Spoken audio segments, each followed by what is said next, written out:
আসসালামু আলাইকুম এভরিওয়ান। আমি আসাদ মানিকগঞ্জ থেকে। এখন ব্যাপকভাবে আমি চীনা হাঁস নিয়ে কাজ করে যাচ্ছি। সো এখানে হচ্ছে আমাদের টোটাল দুইটা এখানে আছে, এ পাশে একটা তিনটা, এখানে একটা মুরগি চারটা, আর ওই পাশের হচ্ছে আরেকটা ঘরে তিনটা চীনা হাঁস বসে আছে।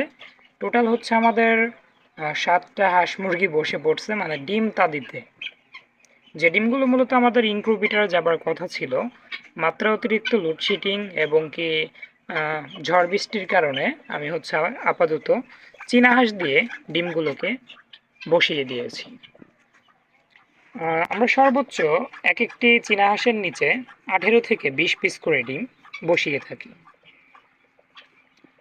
আপনারাও এরকম কাজই করবেন, মানে 18 থেকে 20 পিসের উপর চীনা হাঁসের নিচে ডিম দিবেন না।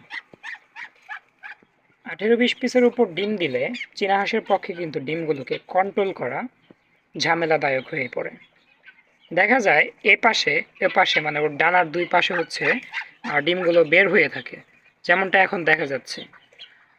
কিন্তু ও যখন কিনা ছড়িয়ে বসবে এই হাঁসটার মতো, তখন কিন্তু এপাশে কোনো প্রকার ডিম বের হয়ে থাকবে না। আর যদি আমরা 20 পিসের ওভার ডিম দেই, তবে দেখা যাবে ডিমগুলো হচ্ছে এপাশ ওপাশে হচ্ছে বের হয়ে আছে। এপাশে ওপাশে যদি ডিমগুলো বের হয়ে থাকে, সে ডিমগুলো হচ্ছে গরম হবে না। আমার হাতের ডিমটা কিন্তু যথেষ্ট পরিমাণ গরম, যেহেতু হাঁসটা হচ্ছে খুব ভালো করে তা দিতে পারতেছে। মানে এখানে টোটাল হচ্ছে আমি 18 পিস ডিম দিছি। আমি টোটাল হচ্ছে প্রায় হাঁসের নিচেই 18টা করে ডিম দিই। 18টা ডিম দিলেও কিন্তু শেষ দিন পর্যন্ত 18টা ডিম থাকবে না। এর মাঝে যখন কিনা ডিমের বয়স মানে বসানো হইলে, ডিমের বয়স যখন 5 থেকে 6 দিন হয়ে যাবে, তখন হচ্ছে আমি কি করব, এটা হচ্ছে যেমন 1 তারিখে বসানো হয়েছে, এটা হচ্ছে 1 তারিখে বসানো হয়েছে, ক্লিয়ার বোঝা যাচ্ছে না। যতটুকু বোঝা যাচ্ছে ততটুকুতে আপনার একটু কষ্ট করে বোঝার চেষ্টা করেন। এটা হচ্ছে 1 তারিখে বসানো হয়েছে এ মাসের। আজকে হচ্ছে এ মাসের হচ্ছে 12 থেকে 12 তারিখ। হ্যাঁ, আজ হচ্ছে 12 তারিখ। তাহলে টোটাল হচ্ছে 12 দিন হয়ে গেছে। এই ডিমগুলো কিন্তু আমি আগে থেকে ক্যান্ডেলিং করে মানে রেখে দিছি। আমি 1 তারিখে বসিয়ে 5 তারিখ হচ্ছে রাতের বেলা ডিমগুলোকে আমি ক্যান্ডেলিং করি। ক্যান্ডেলিং করে 4 থেকে 5 পিস ডিম হয়তো আমি ফেলে দিছিলাম, দুইটা হাঁস মিলে আমি 18টা করে ডিম দিছিলাম। সেখান থেকে টোটাল 4 থেকে 5 পিস ডিম হচ্ছে ক্যান্ডেলিং করে বাওয়া ছিল, মানে যেগুলোতে হচ্ছে বীজ ডিম ছিল না, মানে ব্রণ আসে নাই। তারপর দেখেন এই যে পাশে হচ্ছে একটা আজকে বাচ্চা বের হচ্ছে, এটা কি অবস্থা আল্লাহ জানে। এই দেখেন এই যে ডিমটা হচ্ছে ভেঙে বাচ্চা বের হচ্ছে। সমস্যা হয় কি, ডিম যখন কিনা ভেঙে বাচ্চাগুলো বের হয়ে আসে, তখন হচ্ছে দেখা যায় মানে ডিমের খলসটা একদম নরম হয়ে যায়। নরম হওয়ার ফলে এই যে দেখেন এরকম কিন্তু ভেঙে চুরে গেছে, মানে খলস নেই বললেই চলে। বাইটটা একটু কমাতে হবে। দেখেন ডিমের কিন্তু খলসগুলো ভেঙে চুরে গেছে, মানে চাপটা হয়ে গেছে একদম বলা চলে। খলস যেহেতু একদম হচ্ছে আহ, নরম তুলতুলে হয়ে গেছে, এই ডিম ভেঙে কিন্তু বাচ্চা ইজিলি ভেঙে বের হয়ে আসতে পারবে। আর যখন কিনা আমরা ইনকিউবেটরে ডিমগুলো বসাতাম, তখন কিন্তু এভাবে নরম হতো না। নরম করার জন্য আমাদের আর্দ্রতার পরিমাণ বাড়াতে হতো।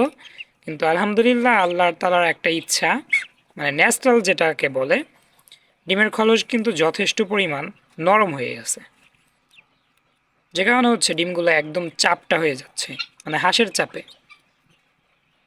এই বাচ্চাটা হচ্ছে বের হয়ে পড়ছে।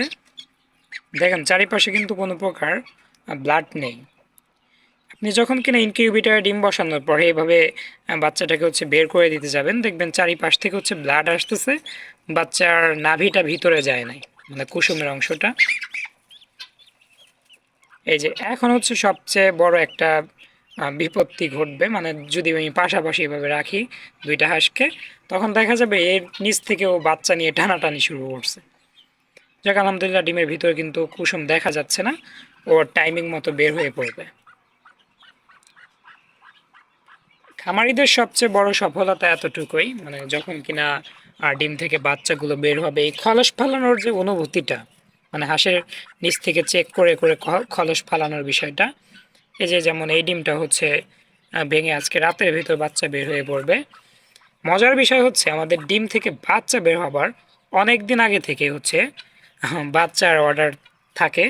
যেমন আজকে হচ্ছে এই ডিম বাচ্চাগুলো যে আপু অর্ডার করছে, মানে উনি হচ্ছে 1 থেকে 2 দিনে বাচ্চা নেবে, জিরো বাচ্চাই নেবে। আমি যেহেতু জিরো বাচ্চা দেই না, একদম 1 থেকে 2 দিন আমি রেখে তারপর বাচ্চাগুলো দেব।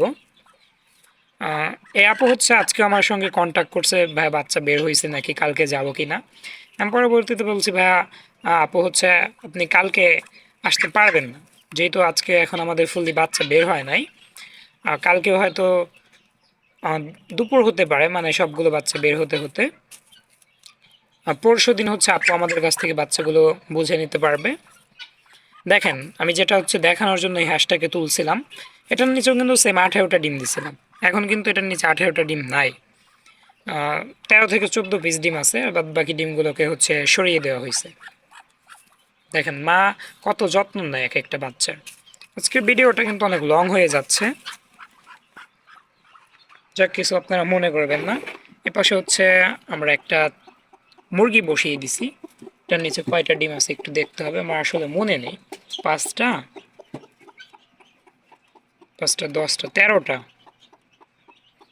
এটার নিচে কিন্তু টোটাল 13টা আছে। এটা হচ্ছে গতকালকে বসানো হয়েছে, 13টা ডিম দিয়ে ওকে বসানো হয়েছে। আমি ওর যদি একটু কষ্ট হচ্ছে, মানে তারপরেও কিন্তু তা দিতে পারতেছে। দেখেন ডিম কিন্তু এদিক ওদিক থেকে দেখা যাচ্ছে না।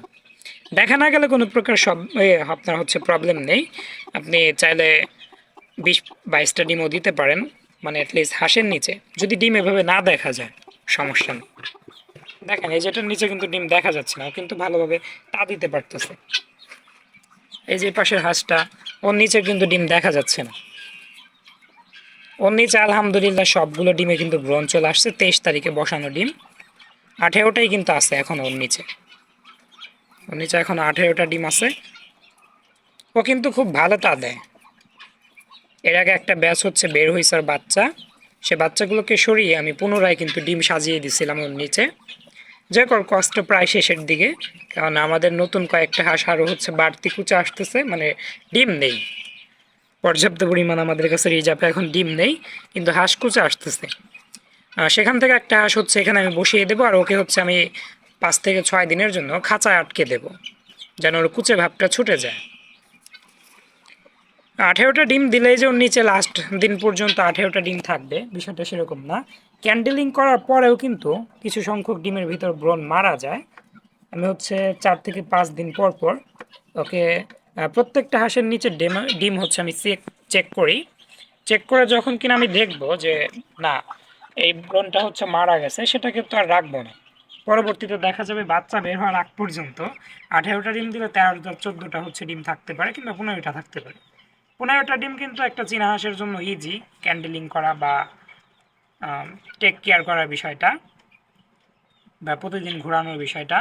কিন্তু মুরগির পক্ষে হচ্ছে একটু কষ্ট হয়ে যাচ্ছে। আমি ফার্স্ট কথা বলতে গিয়ে একটু তুতলাচ্ছি, আপনারা কিছু মনে করবেন না, যেহেতু অধিকাংশ ভিডিওটাই হচ্ছে করার পর আমি ভয়েস দেই, মানে ঠান্ডা মাথায় বসে রাতের বেলা। আর এখন যেহেতু সরাসরি ভিডিওতে ভয়েস দিতেছি, একটু এলোমেলো হতেই পারে, মানুষ মাত্রায় ভুল হয়। আর তখন কিন্তু ভুল হলে আমি সেটা কেটে দিতে পারি। আর এখন যেহেতু সরাসরি কথা বলতেছি, সেজন্য একটু তুতলে যেতেই পারে, আপনারা ক্ষমাসুলভ দৃষ্টিতে দেখবেন। আমি কিন্তু এখন ব্যাপকভাবে চীনা হাঁস নিয়ে কাজ করতেছি। গত 1 সপ্তাহে প্রায় আমি 300-র মতো চীনা হাঁসের বাচ্চা সেল করছি আলহামদুলিল্লাহ, বিভিন্ন জায়গা থেকে কালেক্ট করে আমার পরিচিত খামারিদের থেকে। আর এখনও টোটাল আমাদের হচ্ছে হাঁস মুরগি মিলিয়ে 7টা বসে পড়ছে, আরও হয়তো 2টা একটা বসে পড়বে। ডিম আমাদের কাছে এখন আছে, দেখেন ওই পাশে কিন্তু 2টা ডিম আছে, প্রয়োজন হচ্ছে না দেখে ওদেরকে আমরা হচ্ছে ওইখানেই রেখে দিছি, মানে এখনো বেরি করি নাই।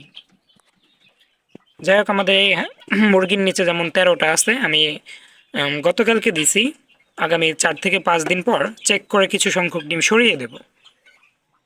যাই হোক আজ এ পর্যন্তই, দেখা হবে পরবর্তী আপডেট কোনো ব্লগ বা ভিডিওতে। ধন্যবাদ সবাইকে।